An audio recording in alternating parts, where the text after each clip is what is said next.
Hi gang, hi there, welcome to Strum and Twang. I'm Mike and today we are going to be talking about the Smiths.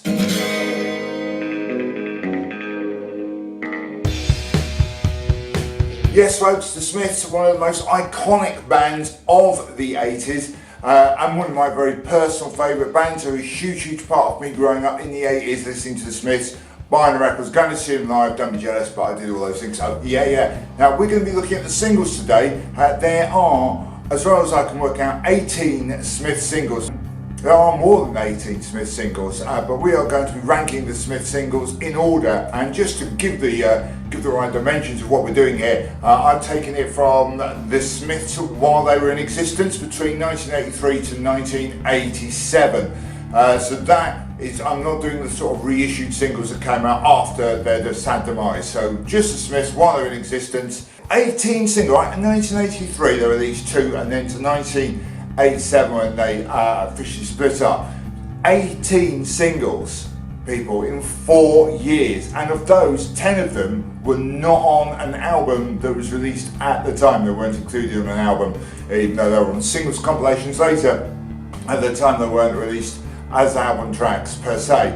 And that is a staggeringly prolific band if ever there was one. They also in that period of course released 4 albums and a compilation of B-sides. Talking of B-sides, many of their B-sides are in fact, in my money, the best stuff they ever put out. Which is why I think Louder Than Bombs is certainly right up there in the top of the, which is a collection of B-sides and singles. They released while the Smiths were going, one of the very best Smiths albums out there, because some of those B-sides are absolutely killer. So just to be clear, this has been compiled by me under my own personal taste. This is a really, when I started working on this, I realised just how good their singles were. It's easy to take the Smiths for granted, it's easy to forget just how brilliant a lot of these singles are, and they are absolutely monstrous killer records. So it's really actually been very hard to do them in order from back to front. It is my opinion. You will disagree with it, leave comments below. And while I'm talking about that, don't forget to subscribe and all the rest of it. And you can leave comments below. Let me know what you think. I will try and reply to everyone or most of you, etc. Let's get going. At number 18 in our Hot 18 is I Started Something I Couldn't Finish. Why is that number 18? It's all that good. I mean, there are loads of bands that would kill for a song that good, but as far as the Smiths output goes, I always thought it was a very weak single. Now, most of the songs, most of the singles at the end of this list, i.e. the ones at 18 and 17, 16, but a lot of them are from the Strange Race Here We Come era. Strange Race Here We Come was released in 1987, and as soon as it came out, or just before it came out, it's announced the Smiths were splitting up. So there weren't any non-album singles. Rough Trade started shoving out a load of singles from it. It doesn't really work as a singles album. It's actually a really good album, but most of the tracks I really like aren't singles that Rough Trade put out. So released in 1987 and backed with different versions of Pretty Girls Make Graves, I believe, and Some Girls Are Bigger Than Others. Again, not an original song on the B-side. Reached number 23 in the UK Top 40. If I remember correctly, it just preceded the release of Strangers Here We Come. And yeah, that's number 18, not their finest moment. But as I say, a lot of bands would kill for a song that good. And number 17 is the single which came out before that, which was Girlfriend in a Coma. And if I remember correctly, that was released before the Smiths, the announcement that the Smiths were going to split up. Girlfriend in a Coma. I know, it's serious. See what I did there. It's an alright song. It's got an interesting sort of bass-liney thing which sort of skips along. It's a bit lightweight for me for the Smiths, do you know what I mean? I know it's supposed to be funny and pithy, and it kind of is, but for my money, it doesn't overwhelm with excitement, which a lot of Smith songs do. Released in 1987, I think, it reached number 13 UK Top 40, backed with I Keep Mine Hidden, if I remember correctly, and Work Is a 4-letter word. Very so-so averagey B-sides for the Smiths, but at least they're original. So yeah, number 17, Girlfriend in a Coma. And number 16 is Last Night I Dreamt That Somebody Loved Me. What a great song. It's not a single, it's just been shoved out from Strange Ways Here We Come by Rough Trade. It's a wonderful, wonderful song on the album with that great haunting intro, but it's just not a single. Released in 1987 again, it reached number 30 in the UK Top 40, and it was backed with session versions of Rush Home Ruffians and Nowhere Fast. Again, not original tracks, but it was there. I'm not trying to put you off buying Strange Ways Here We Come. If you don't know that album, it's a really, really good album, and like all the Smiths albums are. It's just that for me, these don't work as singles. You've got to go through the fact it's we're at number 16, we've only done 3, right? 18, 17, 16. There are loads of monstrous great singles on this, yeah. And at number 15, for the exact same reason as I marked down last night, Joke That Somebody Loved Me, is That Joke Isn't Funny Anymore. Released from the Me Is Murder album. It was released against the Smiths' wishes. It didn't chart, which is at that point the Smiths were already slamming into being like the best indie, I hate the word indie, I don't know, alternative guitar band of the 80s, a band that weren't plastic synth music. What they were was something great and original. Number 14 is another track from Strange Ways Here We Come. Stop me if you think you've heard this one before, but I really like this. This does sound like a single to me. I really liked it when it came out. I still think it's a real rompingly great Smith song. It belts along 100 miles an hour. It's got some great Morrissey imagery, and Johnny Marr's on fine form. It's one of those songs like the Smiths did this as a bit of a speciality single, just sort of blast of energy straight at you, and that just filled your head and filled your senses with some great lyrics and some great melody, but loads and loads of energy. And for me, that really has got that. The shortest song on this list is Shakespeare's Sister, marking in at 2 minutes and 9 seconds long. And again, another blast of Smith's energy. And they had this ability to do these dynamically very, very short singles. A great single by the Smiths. I thought that if you had an acoustic guitar, then it meant that you were a protest singer, sang Morrissey, as one of the pithiest lines on it. But still, it did, on the downside, give rise to the dreadful Shakespeare's Sister group of the 80s, named after that said song. But still, a great moment in Smith's memory, which brings us on to number 12, which is, of course, Shoplifters of the World Unite. Last night, the plans for a future what saw on Channel 4 sings Morrissey, and it's a good single. And look, there are bands over the world that would kill for something as good as a Coldplay could never write a song this good, ever.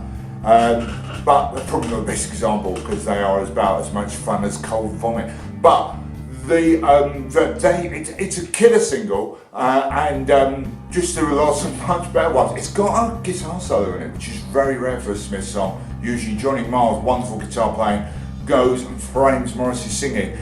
Released early in 1987, I believe, and the B-sides were London and Half a Person. Now, they are two of the best Smith songs ever, in my opinion, two of the best songs released by anyone ever, and they're the B-side. I mean, I know they come out albums on the album bombs, etc., but holy mackerel, at the time, you bought one out and spent your money on Shoplifters of the World Unite. I mean, yeah, it's a good song, it's good. Then you turned it over and played the other side. London, Half a Person, mind blown, because they are brilliant and frankly better than Shoplifters of the World Unite. Not for the first time I'm going to say the B-side is better than the A-side in this list, so let's move ourselves along. And at number 11 we have the single which came immediately after Shoplifters of the World Unite, which is of course Sheila Take a Bow. Released it again early 87, was it? Yes. It reached number 10 in UK Top 40, and like Shoplifters of the World Unite wasn't an album song, and like Shoplifters of the World Unite had better B-sides than the A-side.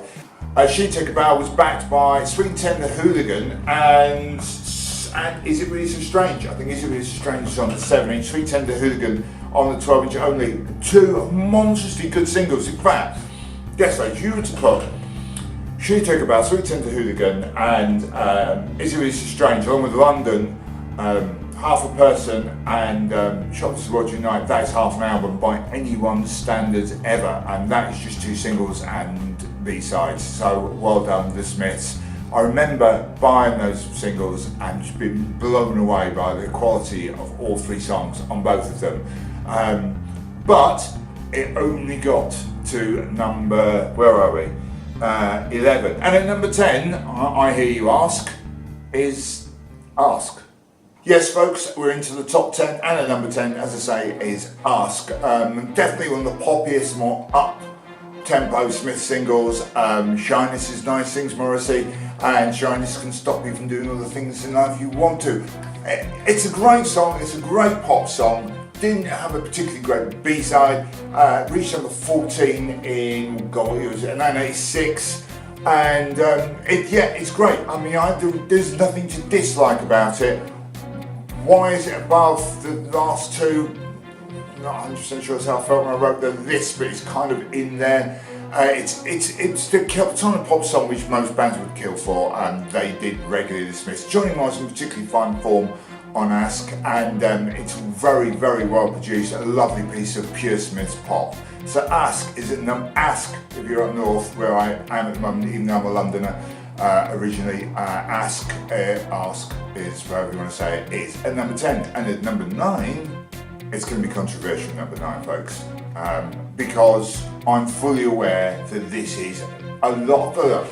I've got a lot of friends who like the Smiths, and I did tell them I was going to do this video, right? And I said, well, when it came down to, we have roughly the same songs in the top 10 and in completely different orders, and 3 of them had this at number 1, and I've made it number 9. Why have we made it number 9? Here's a big clue as to what it is. In fact, it was released previously as a 3rd track on the B side of another single. It was on the 12-inch. It wasn't even the original B-side. I am, of course, talking about How Soon Is Now. It's a thunderously great record, right? It's a great, great song, and one of my favourite Smith songs, but I am going to include it later anyway as a B-side. But let's talk about it as an A-side. So, what happened is, in 1984, How Soon Is Now appeared as the additional track on the 12-inch of William. It was really nothing. Later that year, in the John Peel Festive 50, where people listening from the great DJ John Peel's show voted for their favourite songs, guess what was number 1 was? It was How Soon Is Now, the track, which was the additional track on the 12-inch of a B-side of a single. Rough Trade and Their Wisdom quickly released How Soon Is Now in 1984, it must have been. Let me just check. 1985, so originally it was 1984, and 1985 came out as a single, and it did pretty well. It reached number 24, but I'd already had it on the B-side of William, so I had to buy it again, reissue, repackage. As Morrissey once sang, Priest the Press of Belgium, you've got the idea. It's a little bit of an over-push for me as a single. That's all I'm saying. I never really did like the Smiths. I mean, all that moaning, complaining and misery, and there was so much better music in the 80s, wasn't there? It was Simply Red and those other people like them that were, jolly. So, number 9, How Soon Is Now. I've got a feeling it's going to be revisited soon, but why not? It's a great song. Number 8, The Boy with the Thorn in His Side. What a thunderous single. This was the first single to come out precluded. It came out before The Queen Is Dead, and is featured on The Queen Is Dead. It's a great, great song. I mean, this is where Johnny Marr excels, and those wonderful little refrains he belts out. And it's a bit of a self-indulgent lyric. It's about him. Morrissey, yeah, there's a song about Morrissey. What a shock. But yeah, it is about him very much, isn't it? But it's a great song, it's a great friend, and it is kind of gone from the Smith singles pantheon. This wonderful, wonderful cracking pop song, and it's backed by Rubber Ring and Asleep. Now, if you've never heard Rubber Ring and Asleep, you have to. They're on Louder Than Bombs, but when you bought the original 12-inch, Rubber Ring sort of bled into Asleep. Asleep is a very haunting song, and the way that the two were put together on the 12-inch, which they're not on the album, it was a wonderful piece of black plastic when it came out, and I loved it dearly. Hence, The Boy with the Thorn Inside, with its wonderful B-sides, is at number 8, and moving on to number 7. Number 7, people. Number 7, I'm going to tell you a story. It is 1984. I was a very young person, a 6th form, and I was kind of in love. I had my first girlfriend. I'm going to say what I was young, and I was in love for about 3 months till she done me. But I'd been watching the Tube, and I really wanted to see this band that were on the Tube called the Smiths. I'd seen them on the Tube, and they looked really great to me. I had 2 singles because that's what you could buy. Well, actually, you could buy 3, and that's kind of where I'm getting to. The point you could buy This Chummy Man, which I had, and What Difference Does It Make? And there was another single that came out before those 2, which you could not find for love nor money at that point. It wasn't on an album because they hadn't released any albums. And that we all knew that single was Hand in Glove. I went to the Rough Trade shop, which at that point was part of, it was still owned by the Rough Trade record company, which the Smiths were on, and they didn't have Hand in Glove, so I'd never heard Hand in Glove. And I really wanted to go and see the Smiths, but my girlfriend at the time, hello Kathy, if you're watching this, I've not seen you in many, many years, really wanted to see a band called Swansway, who I hear you ask, they've been on the Tube as well. They sounded like this.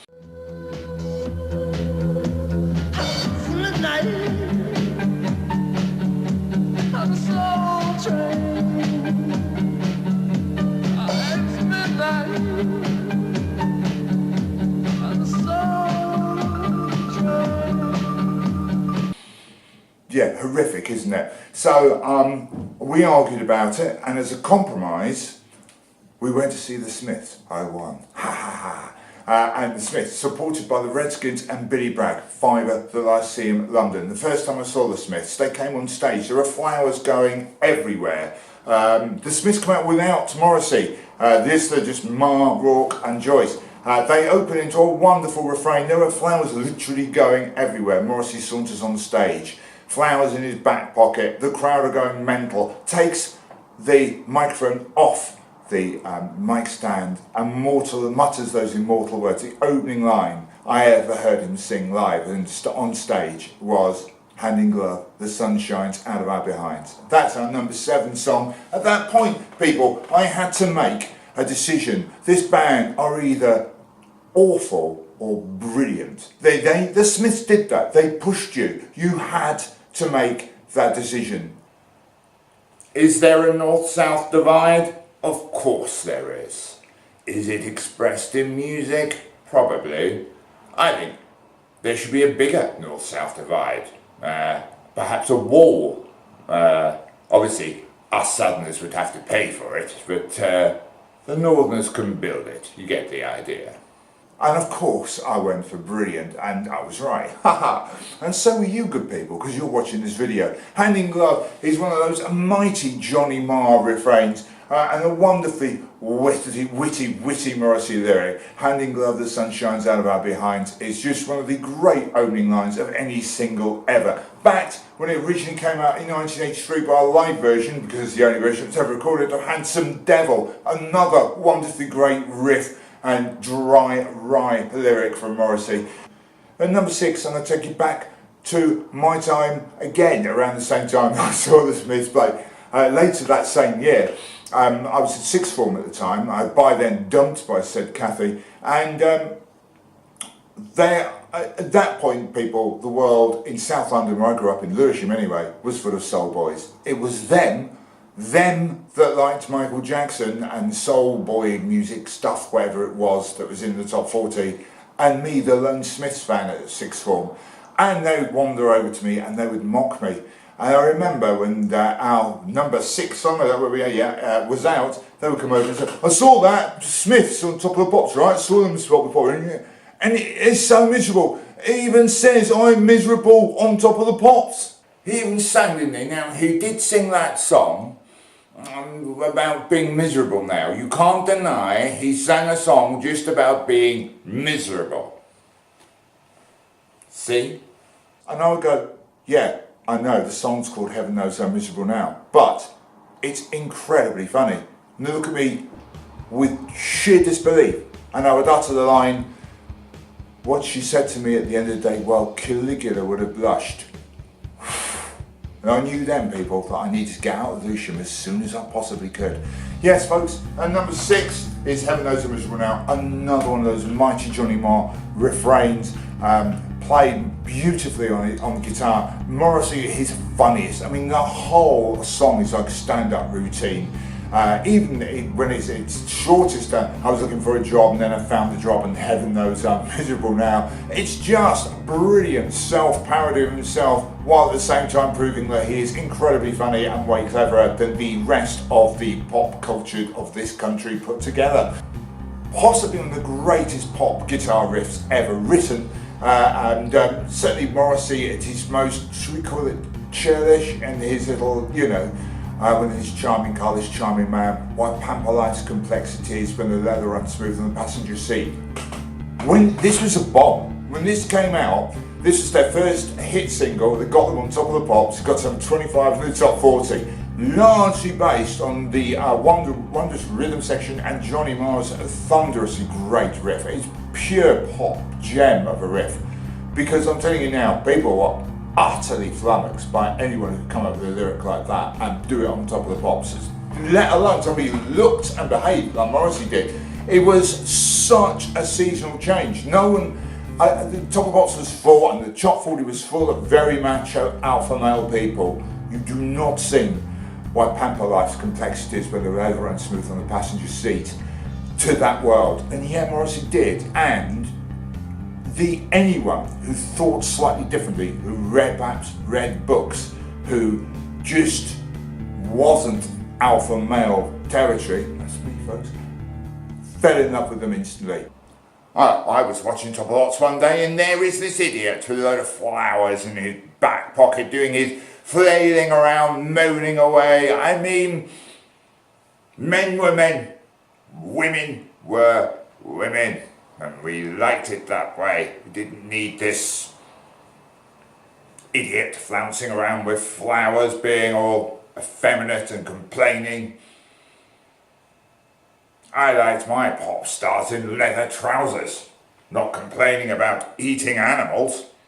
It's a great record. It's a thunderous record. And backed by the immensely brilliant Gene as well. If I remember correctly. It also came out in numerous different 12-inches at the time, which people have forgotten there was a New York version and whatever. But who cares? It's a great, great pop record. Why is it number 5? Because for me, there are other songs, 4 more, which I rated higher. Let's go to number 4. Well, if I've not done your favourite single so far, gang, don't panic. Actually, do panic, because that's number 4. Yes, there's panic on the streets of London, panic on the streets of Dublin. I remember hearing about this song coming out, reading about the band and the Enemy, being really excited, used to be single, yay! And I remember being on the Underground and going to get on the tube, and there was a guy, the tube carriage was packed, and he had a t-shirt on, and I hadn't heard the song, but I'd see he had the Smiths, the logo here, and just hang the DJ on it. And at the time, there was a lot of furore. The Enemy accused Morrissey of being racist because he didn't like black dance music. It doesn't say that in the song. It clearly is talking about radio DJs, because the music they constantly play means nothing to be about my life. Great words of wisdom there, Morrissey. It was right then and is right now. But it's a thunderously good record. And at the time I worked part-time at that point in a record shop, and all the soul boys liked it. Even they, because I was nice to them, because you know, they were okay even if they liked dreadful music, but even they would come over and go, I really like that. That's the Smiths, but I like that. And I was like, really? I couldn't believe it. They were like, something about the rhythm, and it has got that brilliant syncopated drum track on it. One of the finest Smith songs ever. It says a lot in a short time, and it's got Johnny Marr's wearing best. Number 4, people, it's Panic. At number 3, we go to the shortest song if you get rid of the bit at the end, William.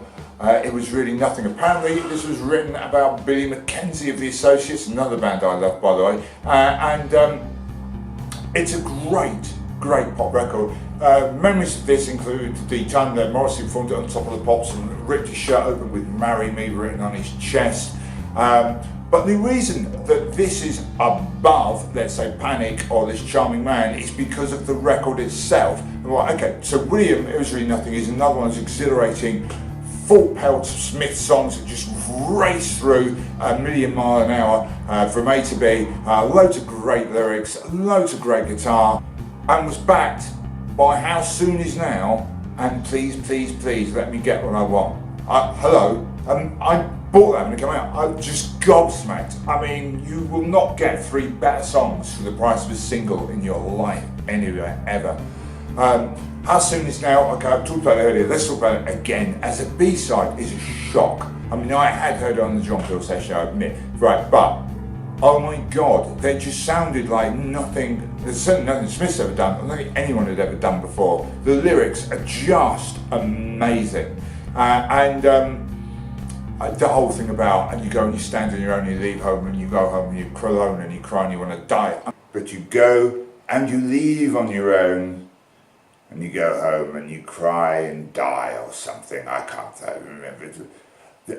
I never left a club on my own when I was back in the 80s, but then, you know, when you had as much money to spend on champagne as I did, and there was always ladies around. I mean, it was all jolly good fun then. No, everyone's been there. If you're watching this because you love the Smiths, you'll admit to it like I will.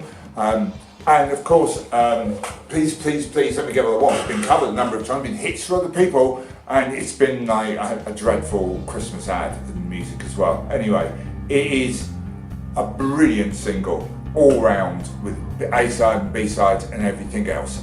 So at number 3, William, It Was Really Nothing.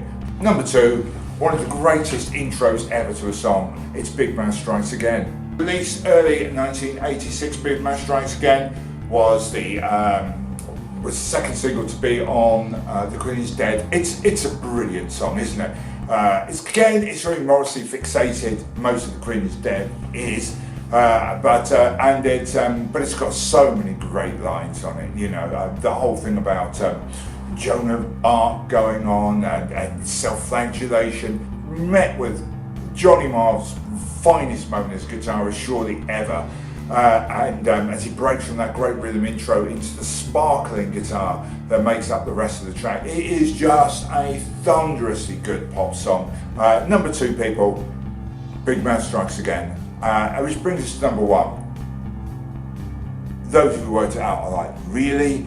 Number 1 for me, okay, look, I've loved the Smiths since I first heard them do This Charming Man on the Tube. The next single after This Charming Man is my number 1 record. So what difference does it make? I'm the only person I know which thinks this is the best Smiths single. But stick with me for a second. It's another one of those songs which is just a blast of Smiths energy. From that brilliant opening riff, it cajoles along at 100 miles an hour until it ends with Morrissey's falsetto. It's a ball of energy. It is. I've been listening to Smiths for a long time, people, and while I've never got bored with them, there are some songs which I've heard once too often. But for some reason, this song will always send me dancing around the room like a lunatic. I've got to go and make this clear. That is not a sight you want to see.